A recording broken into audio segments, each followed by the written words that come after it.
제가 집안이 크리스찬이었기 때문에 저는 사람들은 모두 교회에 다니는 줄 그렇게 알면서 어린 시절을 지냈습니다. 그런데 제가 차츰차츰 이성으로 제 모든 것을 판단하게 될 때쯤에는 교회에 대한 깊은 회의감에 빠지기 시작했습니다. 그리고 더더욱 직장생활을 하면서부터는 마치 교회는 그저 한 주일에 더 많은 사람들을 만나기 위한 모임 정도로 생각하면서 이렇게 교회를 왔다 갔다 했던 사람 중에 한 사람이었습니다. 그러던 중에 지금부터 딱 30년이 됐네요. 30년 전에 1983년에 어떤 계기로 인해서 리얼 크리스찬으로 변화가 되었습니다. 그저 교회만 다녔던 사람과 그리스도 예수를 구주로 믿고 거듭난 사람과의 근본적인 차이가 무엇일까요? 지난 30년 동안 저 개인적인 성령으로 거듭난 신앙의 삶의 경험을 통해서 깨달은 바로는 나를 구원하시는 그리스도 예수의 은혜에 감사하는 삶으로 살아가게 되는 것이 교회만 다니는 사람들과의 근본적인 다른 모습이라고 생각합니다. 모든 상황 속에서도 하나님의 구원의 은혜에 감사할 수 있는 성도는 하나님을 찬양하기를 즐겨하게 됩니다. 오늘 본문의 말씀에서 바로 거듭난 신앙의 삶의 모습을 가장 잘 표현하고 있는 시편 가운데 하나입니다. 오늘 본문 속에서 우리는 거듭난 성도가 사용하는 단어 중에 송축하다라는 표현을 만나게 됩니다. 송축하다의 히브리 단어는 바락이라고 하는 말인데 이 말의 뜻은 문자 그대로 하나님께서 인생에게 내리시는 복을 노래한다라는 뜻입니다. 이 시는 우리가 잘 알고 있는 다윗의 시 가운데 하나입니다. 1절과 2절 안에서 그 복을 노래하라고 하는 이 다윗의 분명이 3번씩이나 거듭 반복되고 있는 모습 속에서 다윗이 얼마나 하나님의 은혜에 감사하고 있는 삶을 살고 있는가 우리가 피부로 느낄 수 있게 될 것입니다. 이처럼 다윗이 하나님의 은혜를 생각하면서 그 모든 은택을 잊지 말라고 노래합니다. 그렇다고 한다면 다윗이 하나님께로부터 받은 은혜는 무엇일까요? 아마 이 시는 다윗이 노년에 나이 들어서 병이 들어 힘들어 하다가 회복된 후에 지은 시로 여겨집니다. 우리가 다윗을 생각할 때마다 그가 위대한 인물로 생각하는 것은 다윗은 자신의 인생의 삶의 모든 고난과 역경 속에서도 하나님의 사랑과 은혜를 기억하면서 하나님을 송축했다는 사실입니다. 다윗이 이와 같이 하나님 앞에 나와서 하나님께서 내게 주신 복을 노래한다라고 했을 때 그러면 다윗은 인생의 삶의 경험을 통해서 그가 하나님께로부터 받은 복이 무엇이었습니까? 하나님께로부터 받은 복을 노래한다가 송축하다라고 한다고 한다면 과연 다윗은 하나님의 무엇을 송축하고 있는 것일까요? 먼저 다윗이 노래하는 하나님의 은혜는 모든 죄를 사하시는 은총이었습니다. 오늘 3절의 말씀에 보니까 저가 내 모든 죄악을 사하시며 라고 했습니다.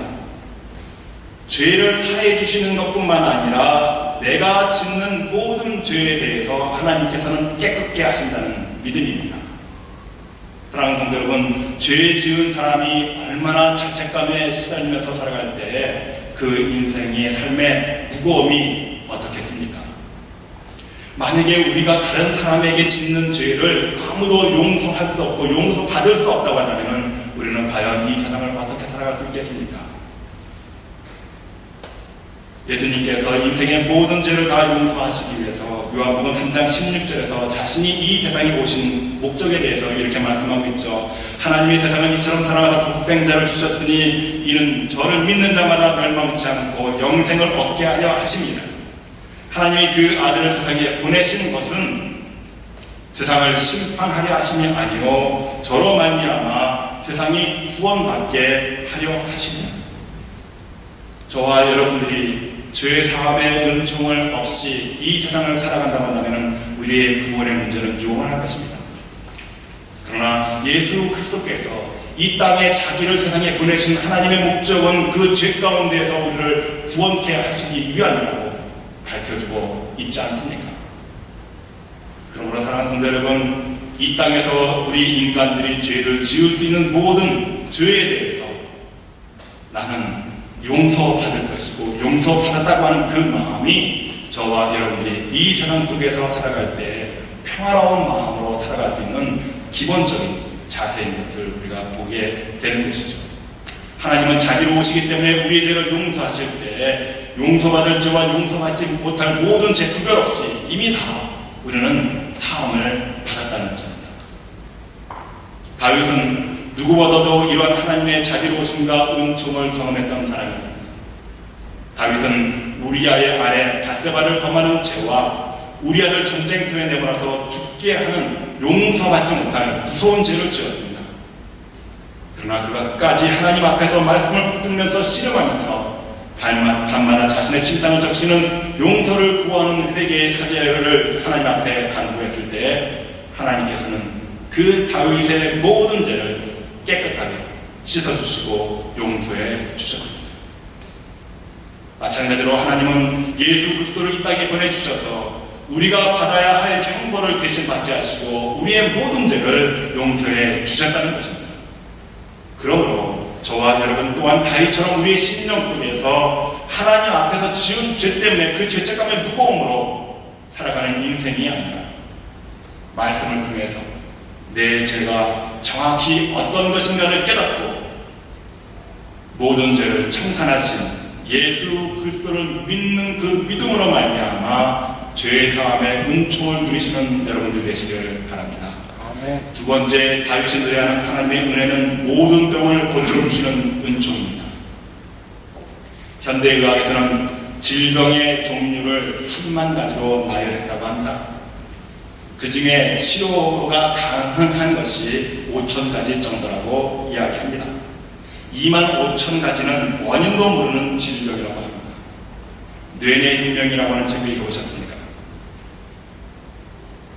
하루야마 시네크라고 하는 일본 의사가 쓴 책인데 그 책에 보면은 질병 가운데에서 그러니까 5,000가지의 질병 가운데에서 의사가 고칠 수 있는 것은 15%밖에 되지 않는다는 거예요.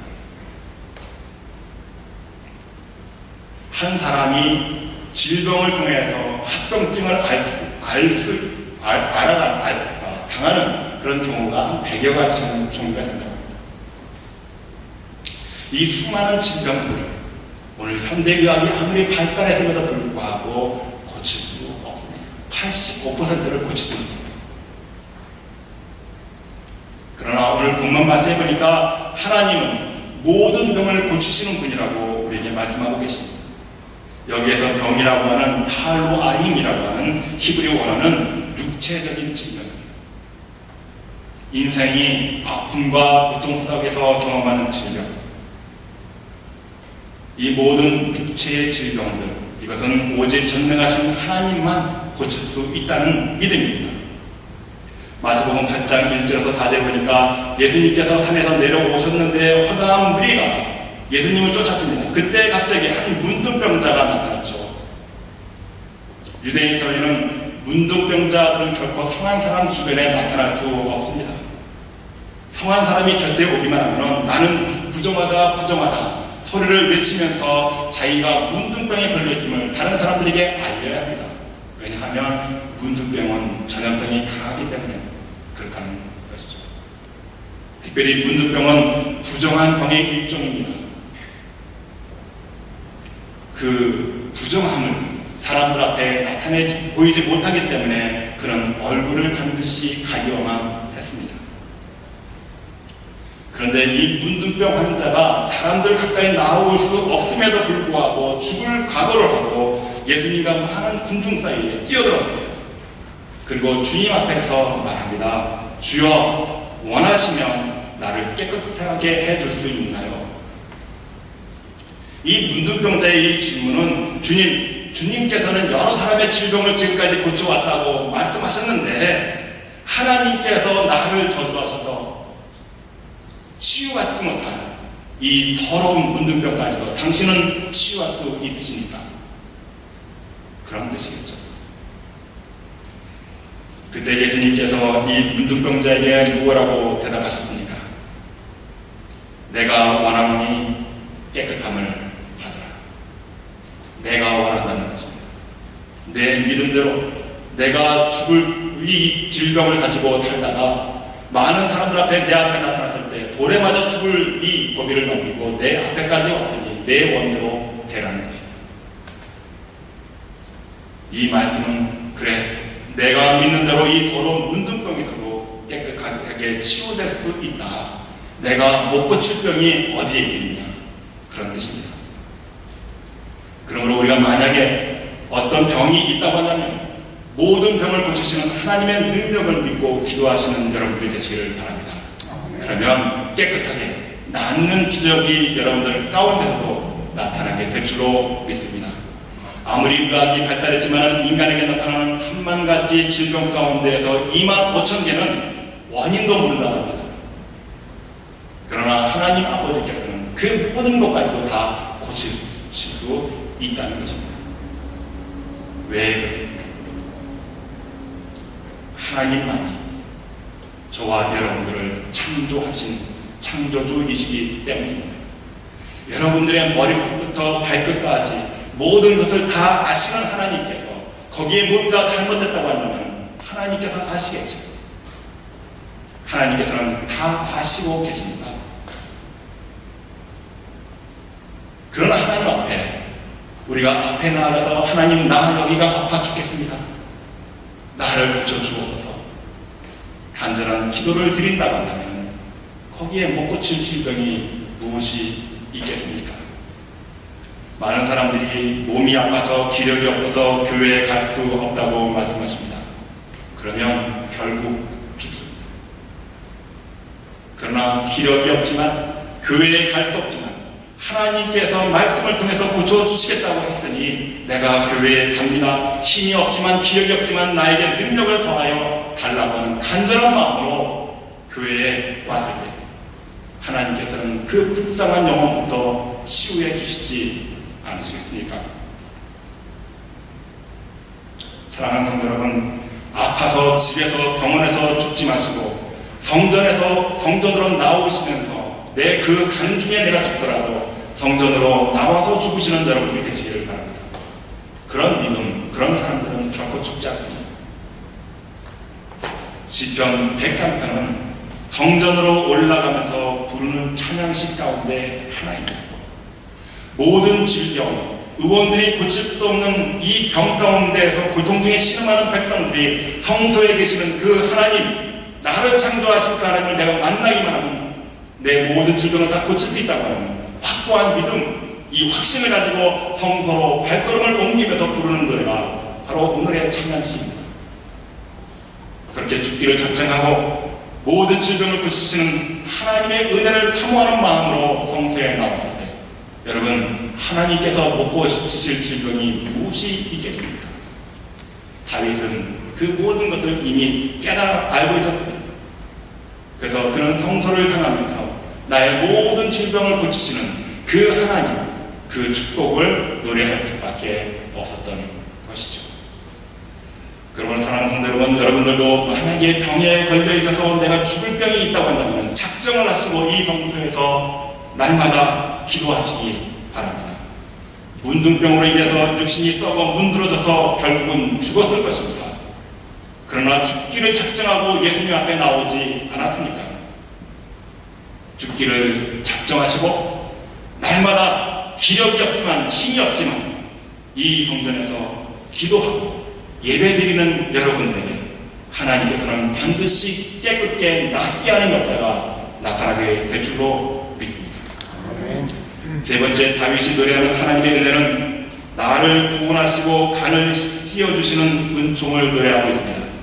4절의 말씀에 보니까 내 생명을 파멸해서 구속하시고 인자와 긍휼로 간을 씌우시며 라고 했습니다. 내 생명을 파멸해서 구속하시고, 이 말의 뜻은 죄인이 죄로 인해서 하나밖에 없는 생명이 멸망이라고 하는 웅덩이에 빠졌다는 것입니다.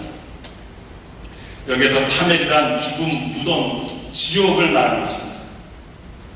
다윗은 목동 시절부터 하나님께서 자신을 보호하시고 계시다는 것을 경험했습니다. 양들을 노리며 달려드는 사자와 곰들과 맞서서 물리쳐야 했습니다. 다윗은 그때에도 자신의 힘이나 지혜가 아니라 하나님께서 나를 구원하셨다고 그렇게 노래하고 있습니다. 목동에서 왕으로 선택되었지만 사울의 시기심으로 인해서 그의 칼과 침으로 죽을 고비를 넘겼습니다. 그 수많은 전쟁터에서 다윗은 나가서 이스라엘을 위해서 싸워야 했습니다. 다윗은 그때에도 하나님께서 내 생명을 구원해 주셨다라고 노래하고 있습니다. 그리고 결국에는 하나님으로부터 다윗과 같은 사람이 이 땅에서 전에도 없었고 후에도 없을 것이라고 하는 의의 면류관을 갖게 되었습니다. 그렇습니다. 하나님께서는 우리는 이 험한 세상을 살아갈 때 우리의 생명을 지켜주시고 영원한 구원에 이르도록 인도해 주십니다. 만약에 저와 여러분들이 인생의 어떠한 험난한 삶과 경험 가운데에도 말씀을 붙들고 의지하고 그 말씀을 통해서 승리해 나갈 때 천상에서 하나님께서는 여러분들의 머리에 의의 면류관을 준비하고 예비하고 계시다는 사실을 믿으시는 여러분들이 되시기를 바랍니다. 그 의의 면류관의 주인공이 되어야 되지 않겠습니까? 네 번째, 다윗이 노래하는 하나님의 은혜는 좋은 것으로 소원을 만족케 하시는 은총이었습니다. 5절의 말씀 가운데 전반부의 말씀에 보니까 좋은 것으로 내 소원을 만족케 하신다. 여러분이 좋아하시는 것이 무엇입니까? 그것을 소원으로 삼으시는 여러분들이 계시길 바랍니다. 하나님 앞에 나와서 하나님, 내가 이것을 좋아합니다. 이것이 나의 소원입니다. 고백했을 때 하나님께서는 반드시 이루어 주심을 믿으시는 여러분들이 되시기를 바랍니다. 이 믿음이 있어야 연약하고 부족하지만 내 심령 가운데 하나님께서 허락하시는 능력을 경험할 수 있지 않겠습니까? 초등학교 1학년 때 어머니가 암으로 돌아가셨습니다. 아버지는 중풍으로 쓰러져서 홀로 된 소년이 있었습니다. 초등학교를 졸업한 뒤에 신문을 배달하면서 어렵게 살아갑니다. 그러다가 16살이 되었을 때 그 중풍으로 쓰러진 아버지마저도 세상을 떠나고 말았습니다. 월석방에서 쫓겨납니다. 어디 갈 곳이 없어서 목사님에게 부탁을 들어서 교회 주변에서 겨우 새우잠을 자면서 기도합니다. 하나님, 내 인생은 왜 이래야만 합니까?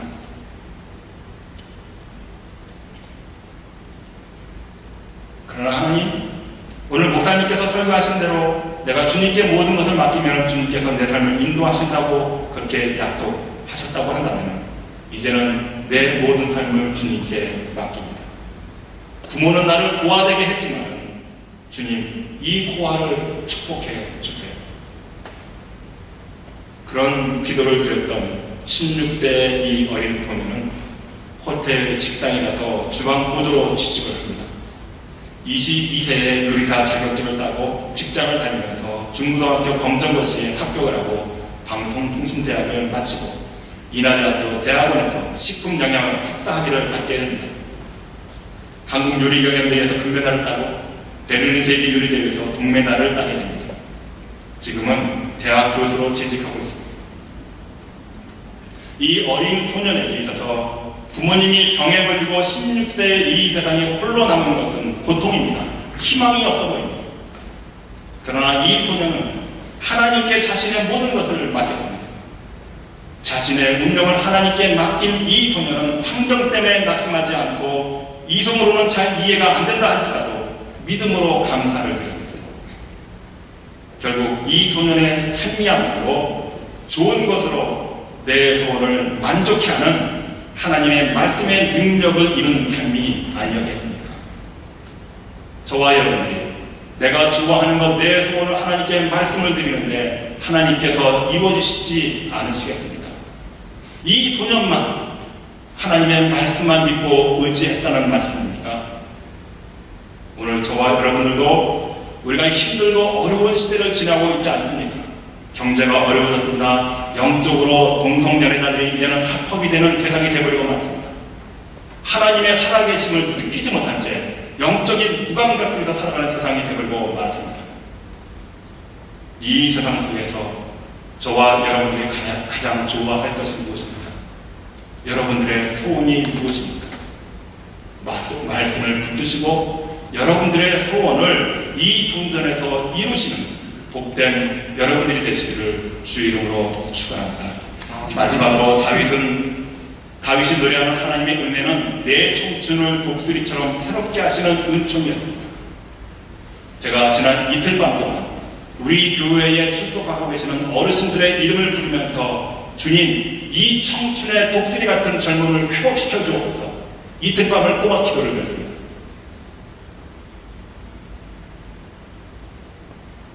어르신 여러분, 여러분들의 심령 속에 성령님의 역사하심으로 인해서 꿈틀거리는 하나님의 능력이 피부로 와닿아져 지칩니까? 내 유심에 내 질병이 노화되어서 이제는 더 하나님의 일을 할 수 없다라고 그렇게 연약한 믿음을 속에서 노년을 지내지 마시기를 바랍니다. 독수리는 100세까지 산다고 합니다. 근데 100세, 독수리는 노화가 되지 않는다는 거예요. 때가 되면 털이 빠지고 또 새로운 털이 나고, 때가 되면 부리가 떨어지지만 또 새로운 부리가 나고, 발톱이 빠지면 또 발톱이 나는데 100세까지 지속된다는 거예요. 독수리가 청춘 같다라고 하는 의미는 바로 여기에 있는 것이죠. 나이가 연세가 많이 드셔서 머리가 다 하얘지셔서 이제는 돌아가신 날만 하나님께서 나를 부르실 그날만 기다리고 계십니까? 하나님의 능력은 절대로 그런 상황 속에서 나타날 수가 없습니다. 믿음을 회복하시는 우리 어르신들 되시기를 바랍니다. 나는 청춘이다. 독수리 같은 하나님께서 내 심령 가운데 내 육체에 날마다 새로운 능력을 부어주신다. 믿으시는 어르신들 되셔서 정말 청년들 못지않는 열정으로 마지막 삶을 더 불태우시는 복된 여러분들이 되시기를 주의 이름으로 축원합니다. 2006년에 이스라엘의 노인당이 생겼습니다. 이스라엘 의회가 120석이라고 하는데 이 노인당의 의석을 7석이나 차지했다고 합니다. 이 노인당의 당수는 79세 라피 에이탄이라고 하는 사람이 있는데 이 노인당의 평균 연령이 72세입니다. 이 노인당의 모토는 노인인 것이 부끄러운 것이 아니다. 앞으로도 쉬지 않고 일을 함으로 존경심을 되찾는다라는 것입니다. 오늘 연세되신 우리 교회의 어르신들도 청춘으로 독수리같이 새롭게 하시는 하나님의 능력을 소유하시는 여러분들이 되시기를 바랍니다. 그래서 노년이지만 더 뜨겁게 활동하시는 우리 어르신들 되셔서 모든 신앙인들의 아름다운 본이 될 수 있는 이 축복의 주인공들이 되시기를 바랍니다. 다윗은 이 세상에서 하나님께서 가장 사랑했던 사람 중에 한 사람이었습니다. 다윗이 이처럼 하나님께서 인정할 수밖에 없었던 원인은 단 한 가지 뿐이었습니다. 그는 하나님의 말씀을 붙들고 그 말씀을 늘 묵상하고 사랑하며 실천했던 사람 가운데 한 사람이었기 때문입니다. 사랑하는 성도 여러분, 우리도 우리 신앙생활에 있어서 무엇보다도 하나님의 말씀을 붙들고 실천하면서 존귀하신 하나님을 찬양하시는 여러분들이 되시기를 바랍니다. 나를 구원하신 그 하나님의 은혜에 늘 감사하면서 노래 부를 때 저와 여러분들의 인생의 삶은 감히 누구도 범접할 수 없는 능력의 축복의 주인공들로 변화될 줄로 믿습니다. 좋은 것을 채워달라고 간구하시는 여러분들 되셔서 인생의 가장 행복한 때를 말씀을 붙들면서 경험되어지는 이 축복이 오늘 이 성전에서 불꽃같이 일어나시는 여러분들의 삶이 되시길 간절히 주의 이름으로 축원합니다. 기도하시겠습니다.